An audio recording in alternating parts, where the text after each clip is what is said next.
Welcome to Talking Business. I'm your host, Darcey Edwards with Queen Bee Leadership Training. Talking Business is just that. We are talking business with business leaders, leaders in the community, and those who change their communities with entrepreneurship. This podcast is presented by Xpose Hope as a thank you to the business community. Catch us on all the platforms. Find us, follow us, and review us.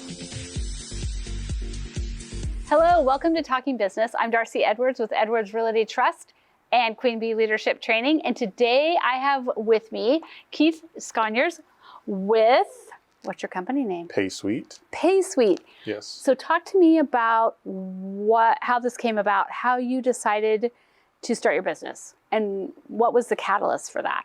Yeah, great question. So I had graduated from Portland State in 2006, and I studied sociology because I wanted to make a positive impact on the world. And I did my senior capstone, did an internship as well. And through that process, I recognized that it wasn't going to be through social work that I was going to make an impact. And so I went into sales because mentally I was thinking, I want to go out and help people, and maybe sales is the best way to do that. And so fast forward 17 jobs in 11 years, I found that many aspects of my caring nature that drove me towards social work actually was also the reason for me not to stick around in most sales environments, because they were very transactional in nature, which didn't fit my personality. Right. And so towards the end of that period of time, I went and worked in nonprofit. And working in nonprofit in the education sector, I learned that I'm really ambitious, and those environments tend to be a lot slower in terms of process and procedure. And so I really missed working with business owners in sales and having that relationship. And so that's what actually propelled me into starting a business in 2017. And can you describe what your business is and what it does? Yeah, so PaySuite is a payment consulting company where we help business owners, whether it's restaurant, retail, companies without locations, people that sell product online. We help them determine which payment processing platform is the best for their situation. We help them identify that. We help them implement the solutions. And then we also are there as the first line of support for any questions or challenges that they have as they grow their business. Right? Yeah. So during our little pandemic we've had, yes, it's slight, it's small, whatever. Mm-hmm. How have you navigated that? How has that been for your business? Was that something that actually helped your business in a way? Or are you continuing to be flexible? Well, I would definitely say that it has been a challenge. Whether it's been helpful or not, I think there's been a silver lining, I'd say, in all of it, with everything changing.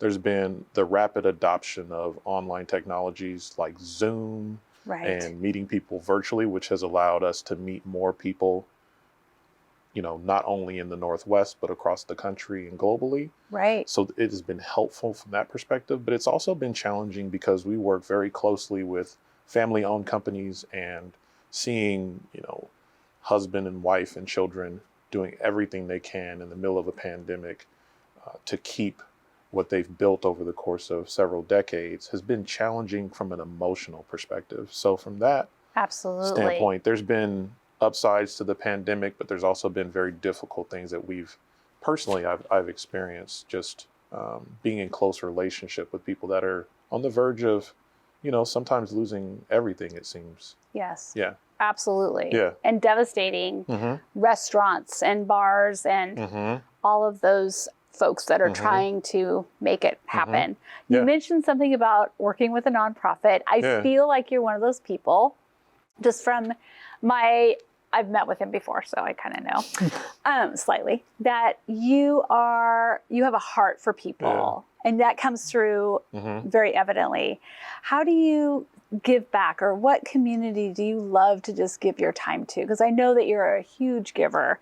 Yeah. And so what are some ways that you're able to do that? Yeah. That feeds your soul? Yeah. So first and foremost, like financially, right? So when I come across a cause that I believe in, either because of something I've personally experienced or someone that I know has personally experienced, it's been donating dollars, time, networking, making connections, trying to figure out who in my network would be a good support system for a specific cause as well. So I try to look at what I do as beneficial in terms of just the mission, right? Like, how can I take all of my work ethic in terms of building a network and actually take that network and cross-pollinate? Like, how can I introduce people?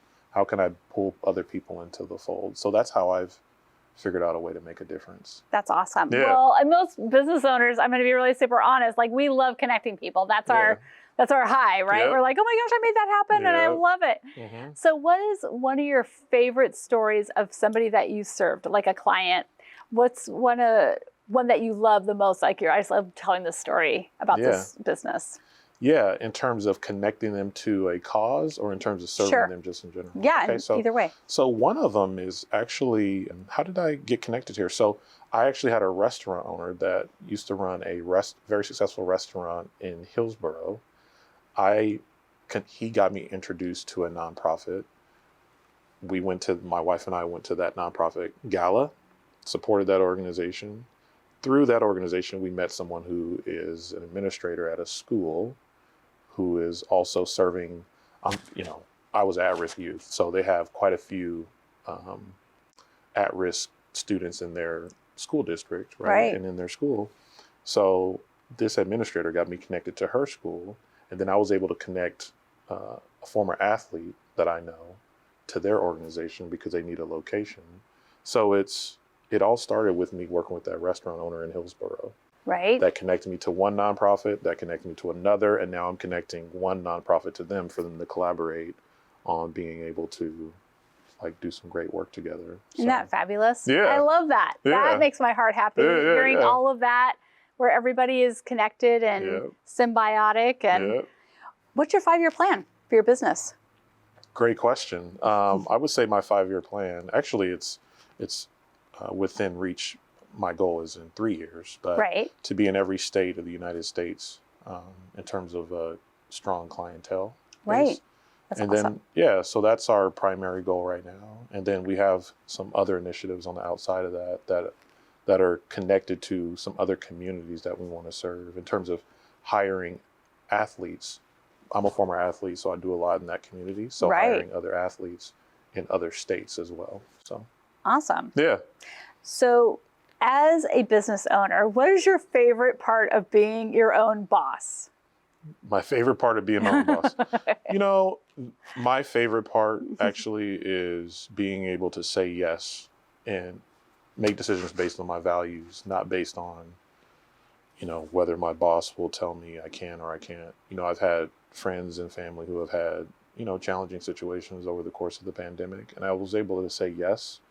And there were times when, over the course of the better part of a decade where I couldn't say yes, whether it was a funeral or whether it was just a health situation or something of that nature. I wasn't able to say yes, but being my own boss, I'm able to actually make the decision and I don't have to ask anybody to do the right thing if I can do the right thing or what I feel is the right thing. Right. Your business aligns with your values. Yes. And you're able to have that be punctuated by you being able to say, I love that part of my job too. Yeah. Get to say yes to what you want to say yes to. Yep. So someone's starting a business tomorrow and they're listening to this and they're like, okay, he's got his act together. He knows everything. What advice would you give to that person that's starting that business today? The advice that I would give to a business owner that is getting ready to start a business today is I would get very specific as to how do you plan to make money? How do you plan to make money? We like money. Money's our friend. Even if we don't, we need it. We need it. So I like food. Specifically, like who's your ideal client? Do you have a network of them already? Have you already communicated with these people? Do you have any clients yet? I would say get a client before you decide that you're going to quit your job. I had a client before I quit my job. Now, it wasn't a huge client, but I would say get very specific in terms of where are your clients going to come from? What is going to be your strategy as to acquiring them? What is your timeline going to look like? Where's the revenue going to come from? Because running a business isn't easy, and running a business, but everything else outside of running a business still needs to operate too. And if you don't have your business if you don't have a plan around your business, it can be very chaotic and it can cause a lot of stress in areas that have nothing to do with your business. So have a plan around where the revenue is going to come from. I love that. I absolutely love that advice. I've given that advice. Yeah. Do not quit your day job. Yeah. Have that in place. I love that. Yeah. How can we help you? Well, we're looking to grow our network of other former athletes, but also business owners, business advisors, business coaches, consultants, and people that are experts in other areas of business where we aren't. We're an expert in payments. We do that very well. Right. But all the other areas are very critical to a business's ability or entrepreneur's ability to generate the prosperity or the impact that they got in the business to create. So if you could introduce us to people like that, we do have a podcast called The Entrepreneur's Ultimate Tax, where we uncover these different barriers that prevent entrepreneurs from realizing the prosperity they got into business to create. And so helping us expand our network would probably be the best thing that you could do for us at this time. I might be able to help with that. Yeah. So how can people find you and work with you? Yeah, absolutely. So I have my own personal website, which is keithsconiers.com. Okay. So people can find me there and connect with me there, connect with me on LinkedIn. Or if they want to go to PaySuite, they go to PaySuitePay.com. Excellent. Yeah.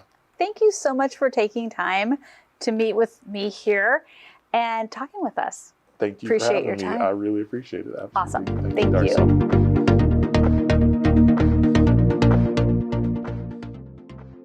Hi, I'm Betty Campbell, and here's your Xpose Hope moment for today. Let me tell you the story of a woman named Lyris. Lyris was one of our teammates, but she also had come out of the life. She came to us very confused as to where she fit in society, and we were able to walk alongside her, and she in turn walked alongside other ladies. So, if you're looking to help others, donate to our cause. XposeHope.com/donate. Thank you. Thank you for listening to Talking Business, brought to you by Xpose Hope.